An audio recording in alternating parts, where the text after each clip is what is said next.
A local school went 5 years without safe drinking water. That's after the state found high nitrate levels in the water at North Vermillion Elementary. News 10's Kylie Thomas has been digging to find out what caused it. She joins us live in the studio this morning. So Kylie, what did you learn? Well, Brittany and Melissa, the school says they use the same water source for nearly 20 years, then suddenly it's dangerous.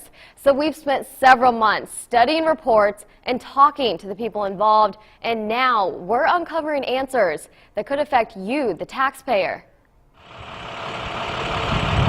Can you read it to me? A little old-fashioned entertainment. She's definitely a bookworm. The Struberg kids love to read. Just a book for me. But maybe the most memorable, a chapter of their own life. We were a little surprised, a little confused at first. Unsafe drinking water at the school. It was a little nerve-wracking wondering what was in the water. Fountains forbidden, and in their place, drinking stations disguised as decorations. That'd be like a Christmas present. Each year you get a new water bottle to bring to school.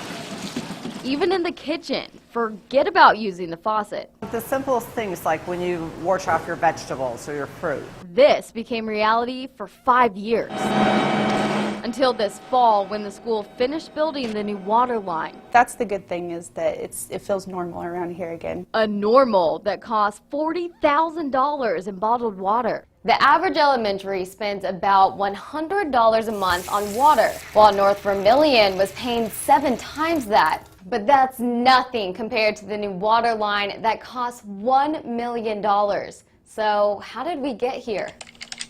The school says they detected high nitrates in the water in December of 2011. Indiana's Department of Environmental Management began an investigation shortly after. According to their records, a nearby farming company spilled 350,000 gallons of fertilizer also in December 2011. This company is Walker Agriculture, whose property is right next to the elementary school. Records show 5,000 gallons were not fully recovered. And less than 2 months later, it happened again. Another spill, this time nearly 200,000 gallons of fertilizer.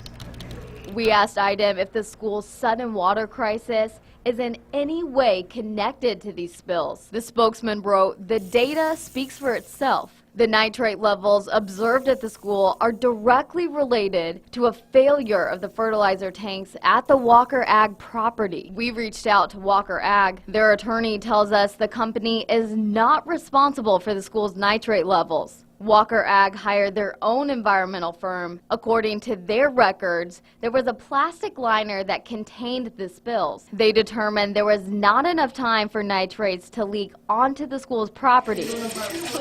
Everything at the school is back to normal. But for Struberg, that's not good enough. I mean, I think we would all like answers at some point to know what was going on. Because you never know when a book could have some pages You guys don't have to help me. missing. At bedtime, he slowly opened his underwear. The state investigation is not over. IDEM recommends 3 more rounds of testing before an official cause could be named. As for the school, they say they are actively looking into what happened. So Kylie, what about this $1 million expense for this water line? Where's that money coming from? Right, so that $1 million is going to be paid over the next 20 years from the Capital Project Fund. The school tells me those are actually tax dollars. So your money at home going to pay for this water crisis. Wow, so you're fronting the bill. Very interesting there. Thank you so much, Kylie. Yeah, of course.